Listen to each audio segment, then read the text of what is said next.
Good morning friends. तो चलिए, द्रव्य यानी पदार्थ का मैटर चल रहा था। मैटर में सबसे पहला एक टॉपिक चल गया था, ठीक। मैटर का आज दूसरा लेक्चर हम लेकर के आए हैं, इसमें आगे पढ़ेंगे। देखिए कल क्या पढ़ेंगे थे, सबसे पहले भौतिक वर्गीकरण में पढ़े थे, ठोस, द्रव, गैस के बारे में पढ़े थे। आज जो है ना हम लोग रासायनिक वर्गीकरण के बारे में पढ़ेंगे। इसमें सबसे पहले शुद्ध पदार्थ और अशुद्ध पदार्थ। देखिए रासायनिक वर्गीकरण को दो भाग में बांटा गया था, एक था शुद्ध पदार्थ। अब देखिए शुद्ध पदार्थ में आया क्या क्या था, तो शुद्ध पदार्थ में तत्व और यौगिक दो शब्द आया था। शुद्ध पदार्थ में एक तत्व आया था और एक यौगिक आया था, ठीक है। एक तत्व था, एक यौगिक था। अच्छा, तत्व के बारे में सबसे पहले जानते हैं किसे कहते हैं, इसके बाद जानेंगे यौगिक के बारे में, ठीक। देखिए तत्व किसे कहते हैं, देखिए एक ही तरह के परमाणुओं से बने, एक ही तरह के परमाणुओं से बने पदार्थ को तत्व कहते हैं। ये एक ही तरह का परमाणु रहेगा, एकदम अकेला रहेगा। जैसे एक ही तरह के परमाणु से बने पदार्थ को, मैटर को, परमाणु को तत्व कहेंगे। अब तत्व का एग्जाम्पल क्या हो जाएगा, example hydrogen, helium, lithium, nitrogen, oxygen, fluorine, sodium, magnesium, calcium ETC। 118 तक जितना भी तत्व है वो सारा का सारा इसमें लिखा जाएगा। नाइट्रोजन, ऑक्सीजन तत्व का डिफिनेशन क्या हुआ कि एक ही तरह के परमाणुओं से बने एलिमेंट को तत्व कहते हैं। यौगिक देखिए, यौगिक का मतलब कंपाउंड होता है। कंपाउंड का डिफिनेशन होता है कि दो या, इसमें थोड़ा सा लिख देते हैं इसका डिफिनेशन, डिफाइन, एक ही तरह के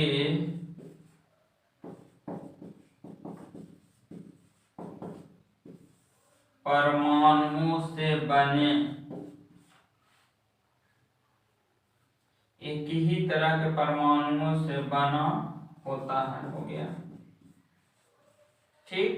इसमें देखिए यौगिक में देखते हैं, देखिए यौगिक में दो या दो से अधिक तत्वों के एक निश्चित अनुपात में मिलाने से, सिर्फ अगर निश्चित अनुपात जहां दे देगा वहां यौगिक का डिफिनेशन हो जाएगा। तो इसका डिफिनेशन हो गया कि दो या दो से अधिक, दो या दो से अधिक तत्वों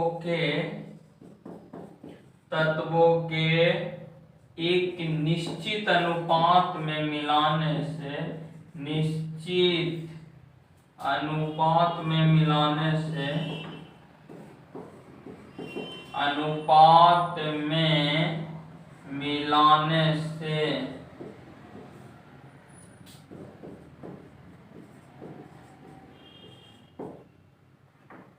बनता है, उसे यौगिक कहते हैं। दो या दो से अधिक तत्व जब आपस में मिल जाएंगे और मिलने से जो कंपाउंड बनेगा, जो कार्बनिक नहीं, जो यौगिक बनेगा उसे यौगिक कहेंगे। जो कंपाउंड बनेगा उसे, जो लिक्विड बनेगा उसे, फिर से सुनिए, दो या दो से अधिक तत्वों के एक निश्चित अनुपात, निश्चित जरूर लगाना है। देखिए इसमें और क्या क्या हो जाएगा, तो देखिए इसका एग्जांपल से ज्यादा समझ में आएगा। जितना भी हम लोग फॉर्मूला जानते हैं, पूछेंगे कि वाटर का फॉर्मूला क्या जी, तो H2O, तो ये जितना भी फॉर्मूला हम लोग जानते हैं ना वो सारा का सारा यौगिक हो जाएगा। क्यों?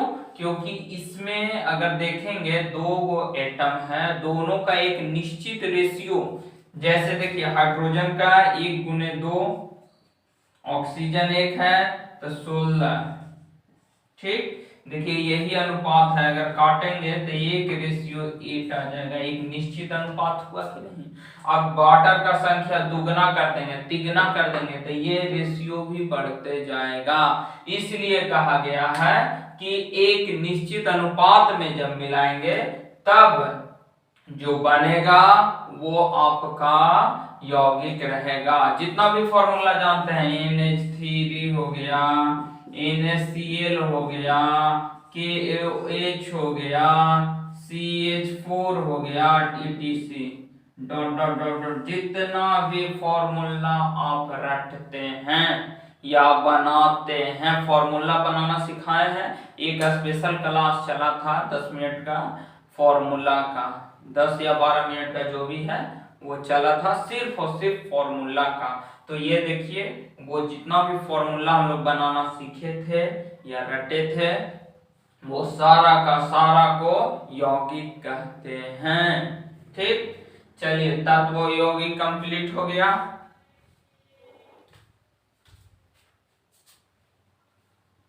चलिए स्क्रीनशॉट।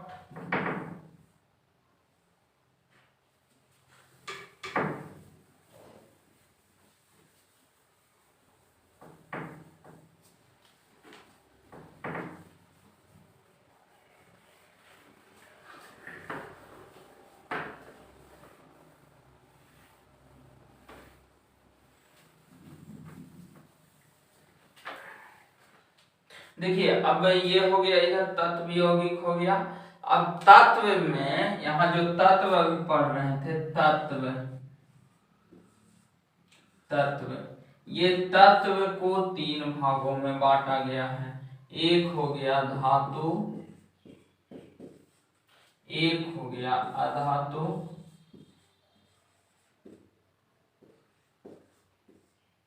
ठीक। एक हो गया धातु, एक हो गया अधातु और तीसरा हो गया उपधातु।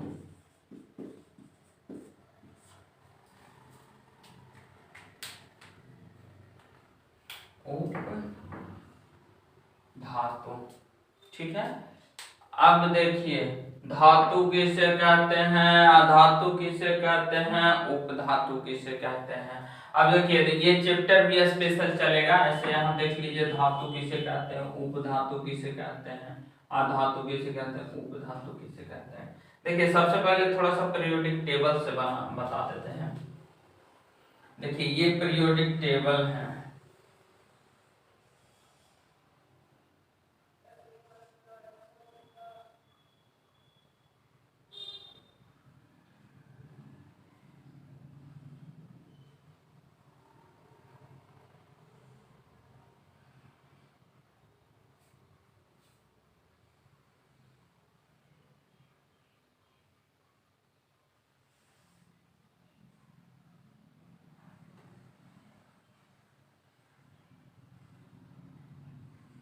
देखिए ये पीरियोडिक टेबल बन करके तैयार हो गया, ठीक है।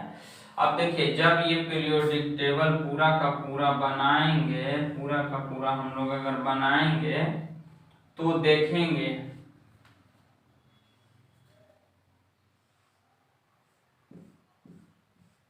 एक 2 3 4 5 6, ठीक है। देखिए ऐसा बन जाएगा, इसको पूरा और नीचे तक होगा ऐसे वाला लाइन 1 2 4 1 2 3 4 5 6 7 हो गया। अब जब ये पूरा करेंगे, ये पूरा करेंगे तो ऐसे 6, इधर 1 2 3 4 5 6 हो गया, 6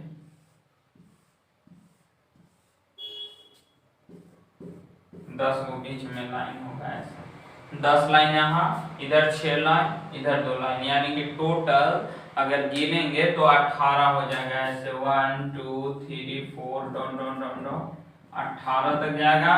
1 2 3 4 5 6 1 2 3 4 4 यहाँ 5 यहाँ, 6 यहाँ, 7 यहाँ, 7 गो ऐसे हो जाएगा। तो देखिए इसमें जो है ना 7 गो उप धातु है, इसको रट लेते हैं। और इसके बाद अधातु और धातु, देखिए यहाँ पे जो है ना, यहाँ पे ऐसे 7 गो जो है ना, ये 7 गो, ठीक, बाउंड्री लाइन समझ जाइए, ये है, इसको कहिए बाउंड्री लाइन, ठीक। यहाँ पे 7 तत्व है, 7 गो, जिसको इसको बोलते हैं उप धातु। ये क्या हो गया? उप धातु। जब ये उप धातु हो गया तो इसके ये बाउंड्री लाइन का इधर वाला सब हो गया, तो सब धातु होता है, और इधर वाला जितना का जितना हो गया वो अधातु होता है। सिर्फ यहाँ पे एक हाइड्रोजन भी अधातु है,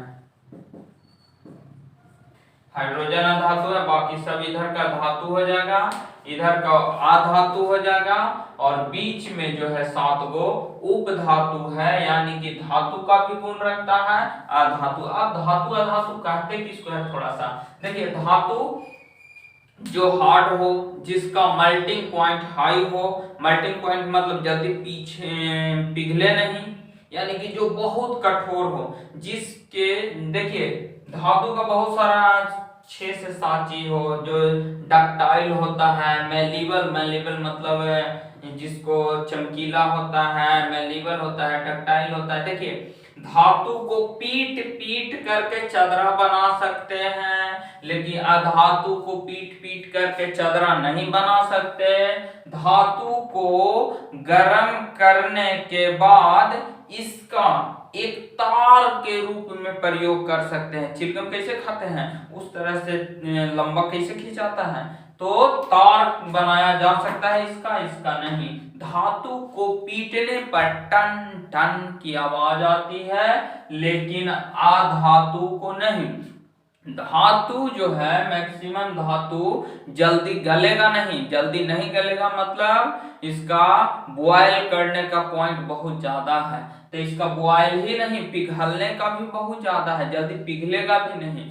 तो इसका मेल्टिंग पॉइंट और बॉइलिंग पॉइंट यानी क्वथनांक, और एक और क्या होता है, क्वथनांक, मेल्टिंग और बॉइलिंग पॉइंट दोनों हाई होता है, समझे, ठीक है। इसका दोनों हाई रहेगा और इसका निम्न होगा, मेल्टिंग पॉइंट भी निम्न होगा और बॉइलिंग पॉइंट भी निम्न होगा, ठीक है।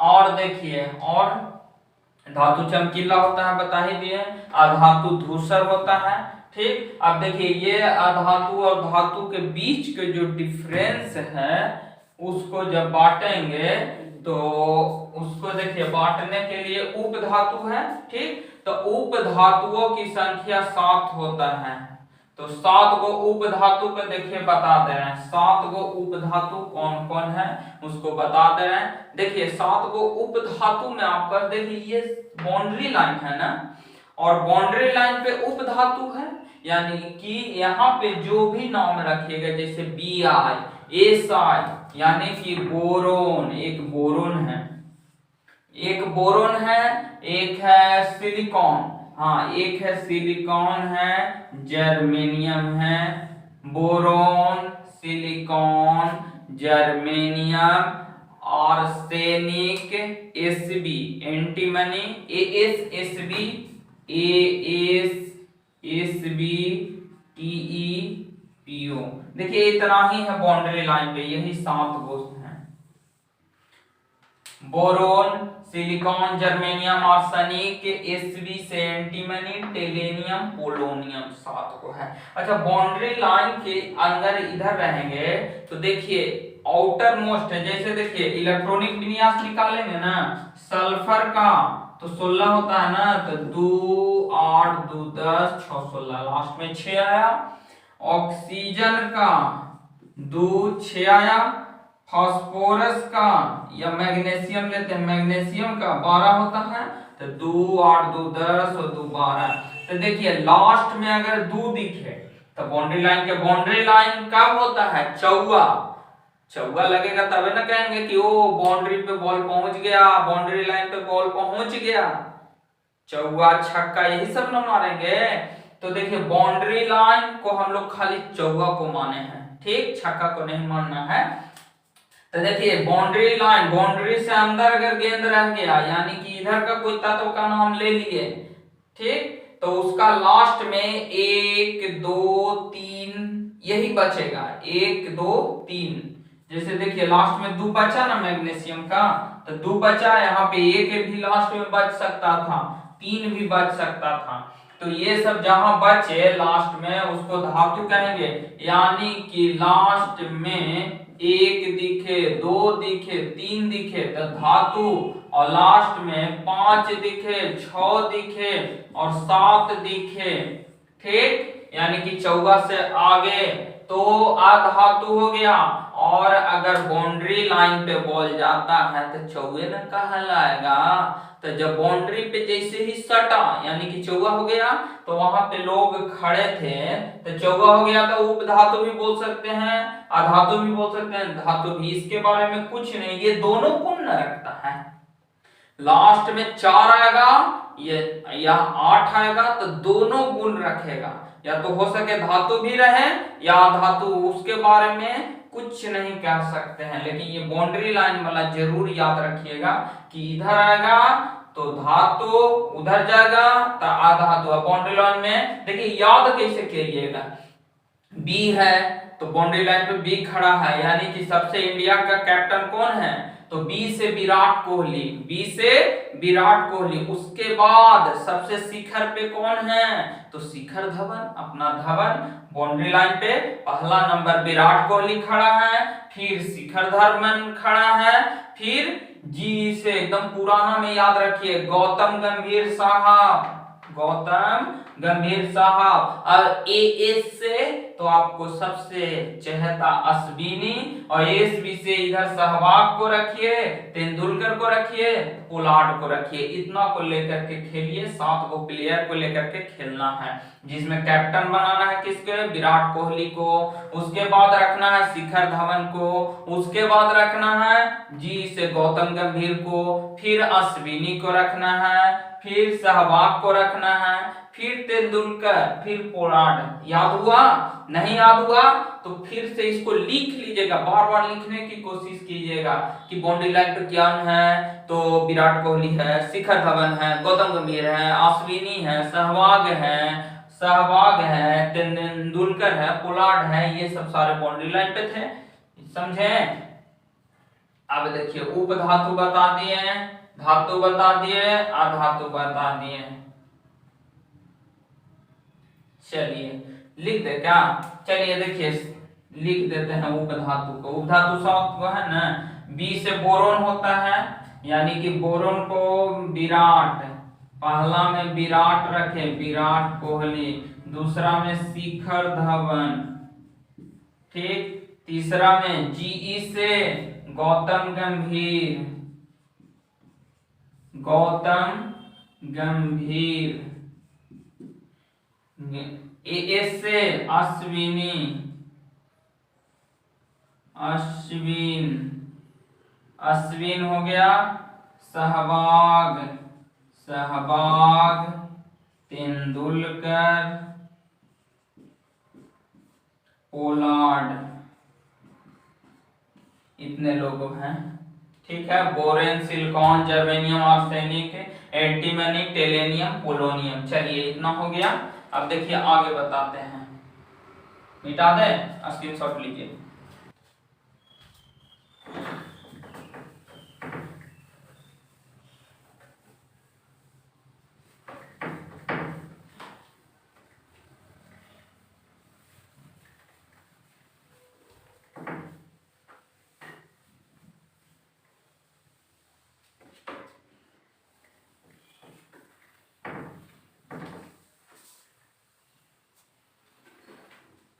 अब देखिए यौगिक जाने थे ना, तो यौगिक जाने थे तो यौगिक में थोड़ा सा अणु के बारे में भी जान लीजिए। अणु किसे कहते हैं, देखिए अणु भी वही डेफिनेशन रखता है कि दो या दो से अधिक एक ही प्रकार के तत्व, 2 या 2 से अधिक एक समान रेशियो में नहीं।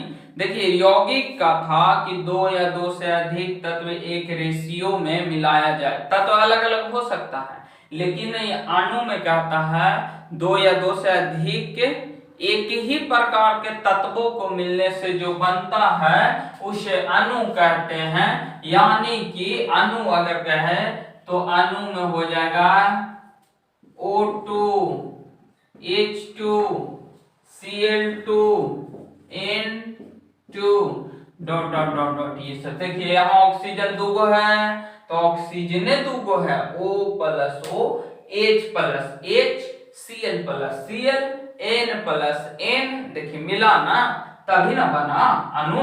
तो अणु जब कहेंगे कि एक ही प्रकार के तत्वों को मिलने से जो बनेगा उसे अणु कहेंगे, ठीक। और यौगिक, यौगिक में दो या दो से अधिक तत्व एक निश्चित अनुपात में, यानी कि अगर पूछेगा H2O क्या है तो यौगिक, और NaCl क्या है तो यौगिक। अगर पूछेगा कि Cl2 क्या है तो आंसर हो जाएगा अणु, ठीक। देखिए यौगिक अणु को, Cl2 को यौगिक भी बोल सकते हैं। यौगिक का डिफिनेशन है कि दो या दो से अधिक तत्व एक निश्चित अनुपात में मिलाने से।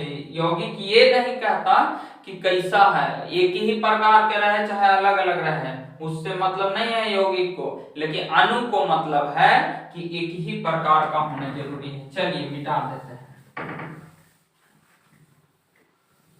चलिए आगे देखिए, अणु हो गया, यौगिक हो गया। अब देखिए अशुद्ध पदार्थ, थोड़ा सा अशुद्ध देख लेते हैं।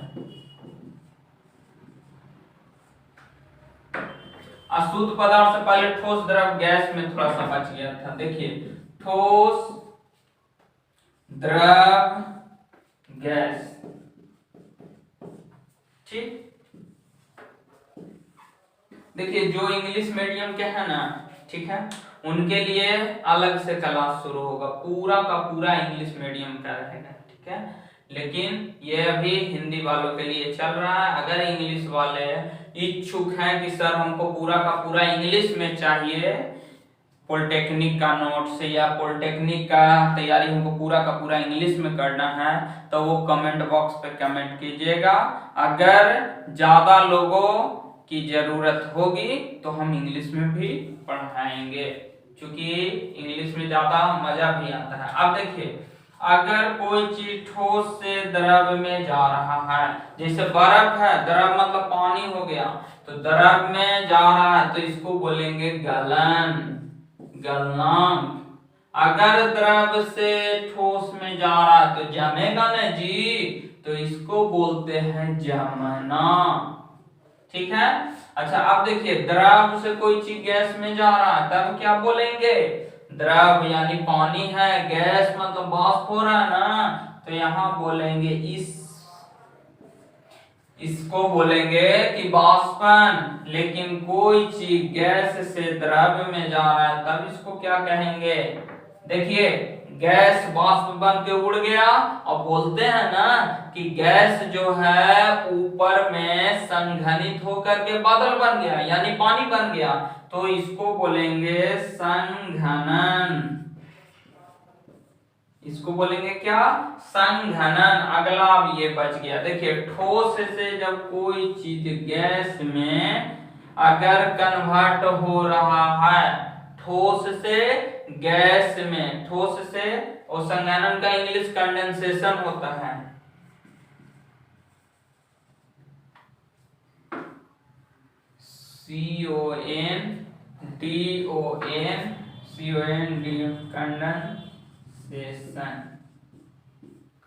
कंडेंसेशन। अब देखिए कोई चीज ठोस से गैस में जा रहा है, ठीक है, ठोस से अगर गैस में जा रहा है तो इसको बोलते हैं ऊर्ध्वपातन, ऊर्ध्वपातन, उदर्वपातन, ठीक है। और गैस से अगर ठोस में जा रहा है तो इसको बोलते हैं रिवर्स उदर्वपातन, मतलब उल्टा, रिवर्स, रिवर्स उदर्वपातन, ठीक, रिवर्स उदर्वपातन, उल्टा उदर्वपातन, ठीक, अब देखिए ऊर्ध्वपातन का ही एग्जांपल आपसे खाली पूछेगा, बाकी सब तो इजी है, बता ही दीजिएगा, गल रहा है बर्फ की नहीं सो पता ही चल जाएगा। लेकिन अगर ऊर्ध्वपातन का बात करते तो एग्जांपल हो जाएगा कपूर,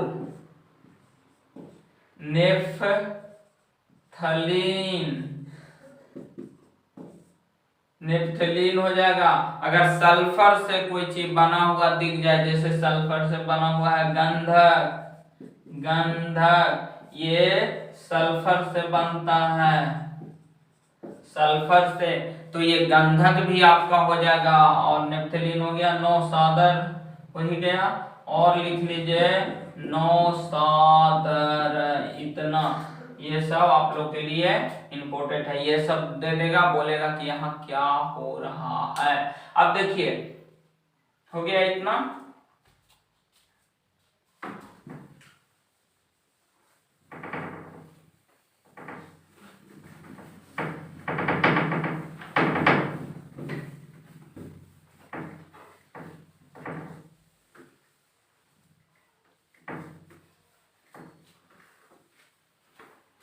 चलिए देखिए, अब आते हैं मिश्रण के बारे में। एक पढ़े थे ना अशुद्ध पदार्थ, शुद्ध और अशुद्ध, तो शुद्ध के बारे में हो गया। अब अशुद्ध के बारे में बोले थे कि मिश्रण होता है। देखिए अशुद्ध पदार्थ, अशुद्ध पदार्थ यानी कहने का मतलब मिश्रण, ठीक है। अशुद्ध पदार्थ कहने का मतलब मिश्रण, कहने का मतलब मिश्रण, ठीक है। अब देखिए मिश्रण के बारे में जानते हैं। देखिए मिश्रण दो तरह का होता है, एक होगा आपका समांगी मिश्रण,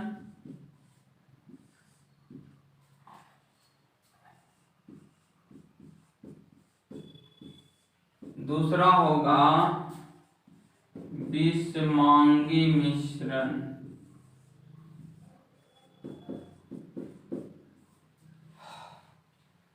देखिए समांगी मिश्रण कब कहेंगे, समांगी और विषमांगी। देखिए समांगी मिश्रण कहेंगे जब एक ही नेचर के दो तत्व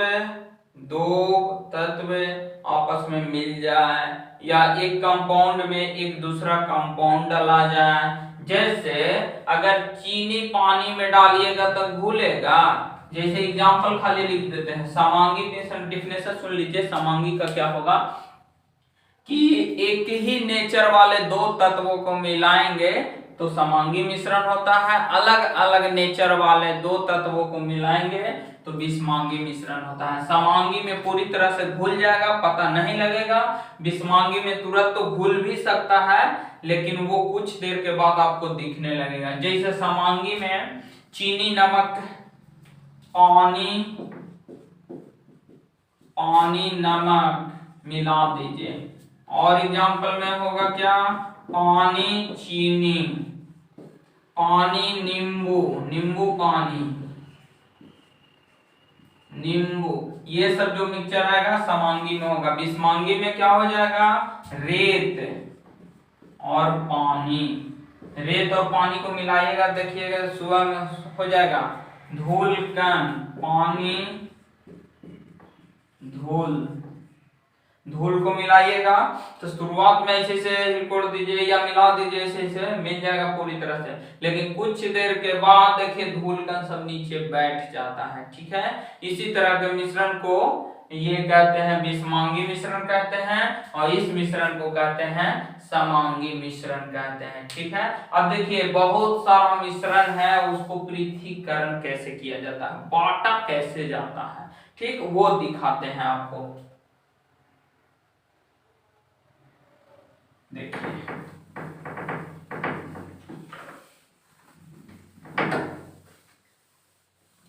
हेडिंग हो जाएगा मिश्रण का पृथक्करण,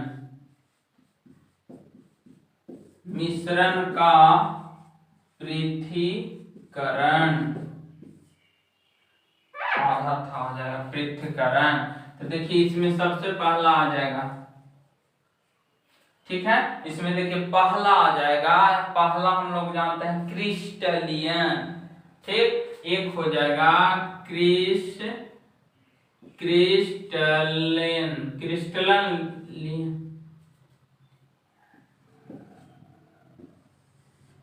क्रिस्टलाइजेशन यानी हम कह सकते हैं क्रिस्टलियन या क्रिस्टलाइजेशन क्रिस्टलियन, ठीक तो है। ओ ये वाला यहां से हो जाएगा, हाँ ठीक है। देखिए ये हो जाएगा क्रिस्टलियन। एक और पहले लिख लेते हैं तो बारी बारी से बता दें। क्रिस्टलीय हो गया, आसवन हो गया, प्रभाजी आसवन हो गया, एक होता है आसवन विधि, एक होता है प्रभाजी आसवन विधि, प्रभाजी आसवन विधि, और होता है बाष्पन। ये सब तो बता ही दिए हैं। तो भाप आसवन एक खाली देख लेंगे लास्ट में, भाप आसवन। चलिए इतना ही देखिए, भाप आसवन तो जानते हैं। देखिए ये तीनों के बारे में जानते हैं थोड़ा सा। देखिए क्रिस्टलियन, ठीक है। जैसे ही क्रिस्टलियन बोला जाता है तो देखिए इसमें क्या कहते हैं ना, क्रिस्टल बोलने ही से नहीं लग रहा है कि इसमें से कोई हार्ड चीज, कड़ा चीज रहेगा उसको निकाल लेंगे, यही ना हुआ होगा। तो देखिए इसमें क्या करते हैं कि सबसे पहले जो क्रिस्टलियन मिला हुआ चीज रहेगा उसको गर्म करते हैं, गर्म अवस्था में ही उसको एक दूसरे से सबको छान लेते हैं, ठीक। और छानने के बाद ठंडा कर देते हैं, और ठंडा करने के बाद सारा क्रिस्टल इसमें जो जो चीज मिला हुआ होगा उसको आसानी से अलग कर लेते हैं, वो होता है क्रिस्टलियन। यानी कि इसको छानने के बाद, ठंडा करने के बाद अलग अलग कर लेते हैं, वही तो है क्रिस्टलियन। आसवन क्या है, तो इसमें देखिए क्वथनांक का अंतर अगर ज्यादा हो, ठीक, तब देखिए क्वथनांक कहने का मतलब बॉइलिंग पॉइंट ना, तो जिसमें क्वथनांक आसवन में लिख लीजिए कि अगर क्वथनांक का अंतर ज्यादा हो तो आसवन विधि द्वारा उसे, आसवन को ही कहते हैं बाष्पन, इसी को लिख लीजिए आसवन या बाष्पन, लीजिए बाष्पन, आसवन या बाष्पन विधि द्वारा इसे अलग किया जाता है, ठीक। अब देखिए बाष्पन का, आसवन का एक आध एग्जाम्पल दे रहे हैं कि समुद्र के जल से नमक को किस विधि द्वारा निकालते हैं, तो यही आसवन विधि द्वारा। समुद्र जल से नमक, समुद्र जल से नमक जो बनाते हैं आसवन विधि द्वारा। अब प्रभाजी आसवन क्या है, तो देखिए प्रभाजी आसवन में इसमें भी क्वथनांक का अंतर थोड़ा थोड़ा रहता है, तो आसवन, प्रभाजी आसवन विधि द्वारा इसे अलग किया जाता है। इसमें एग्जाम्पल रहेगा पेट्रोलियम, पेट्रोलियम, पेट्रोलियम पदार्थ से इस विधि, देखिए प्रभाजी आसवन विधि द्वारा पेट्रोलियम पदार्थ से पेट्रोल को अलग करते हैं, डीजल को अलग करते हैं, किरोसिन तेल हो जाएगा, किरोसिन तेल को अलग करते हैं। यानी कि क्वेश्चन रहेगा कि पेट्रोलियम पदार्थ से पेट्रोल को अलग करते हैं किस विधि द्वारा, तो आंसर हो जाएगा प्रभाजी आसवन विधि द्वारा। अब देखिए कुछ कुछ जो है ना, ये जिसका क्वथनांक, क्वथनांक ये सब बताए हैं, तो देखिए अशुद्ध क्वथनांक को बढ़ाया कैसे कर दिया है, क्वथनांक को हम चाह रहे हैं कि बढ़ा दे या कम कर दे, तब क्या होगा, तो देखिए अशुद्धि मिला करके गलन को कम किया जा सकता है। जैसे बर्फ गल रहा है, ठीक, इसको मिटा दें, चलिए मिटा देते हैं।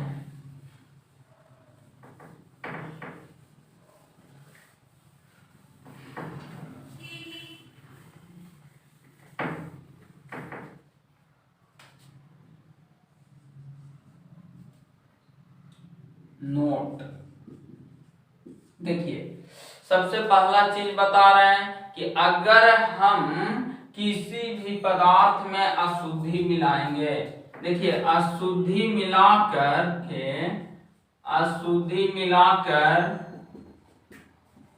गलन कम कर सकते हैं। गलन को अगर कम करना है तो अशुद्धि मिलाना होगा। जल का हिमांक कितना होता है, लिखते जाइए, जल का हिमांक 0 डिग्री सेल्सियस होता है। ठीक, जल का फिर से देखिए अशुद्धि, जल बर्फ देखिए पिघल रहा है ज्यादा, तो उसमें देखिए आप लोग बर्फ खाए हैं ना, तो एक खाली जल से सिंपल जो ऐसे ही पुदीना वाला ये सब खाइएगा बर्फ, तो देखिए जल्दी पिघल जाएगा। लेकिन वही चूड़ा वाला, चूड़ा मिलाया गया ना शुद्धि, तो जैसे ही चूड़ा मिल जाएगा तो वो बड़ी जल्दी नहीं पिघलेगा, बहुत लेट से पिघलेगा। यानी कि गलन, यानी गलने वाला चीज को, उसको गलन को अगर आपको कम करना है तो उसमें कुछ न कुछ अशुद्धि मिला दीजिए। और अशुद्धि को मिला करके कवथनांक को बढ़ाया भी जा सकता है। जैसे देखिए कवथनांक को कम तो कर दिए, अब कवथनांक अशुद्धि मिलाकर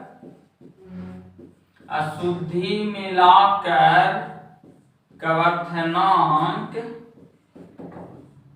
बढ़ाया जा सकता है।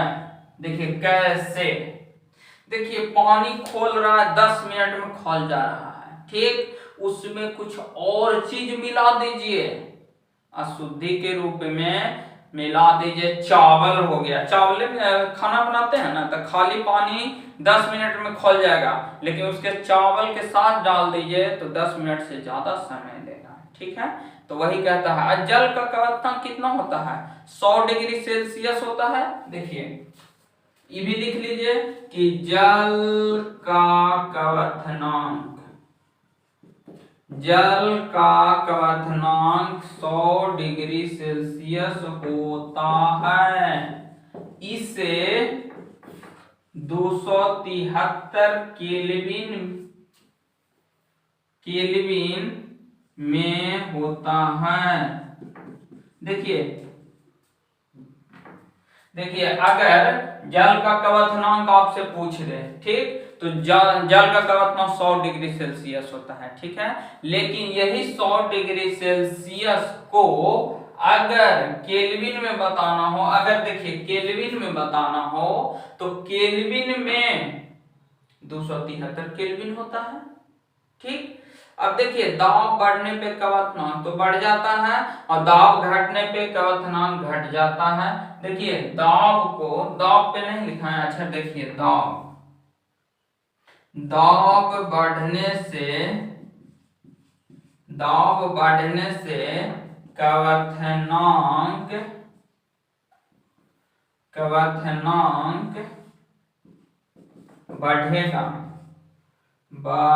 बढ़ेगा और दाब घटने से कवथनांक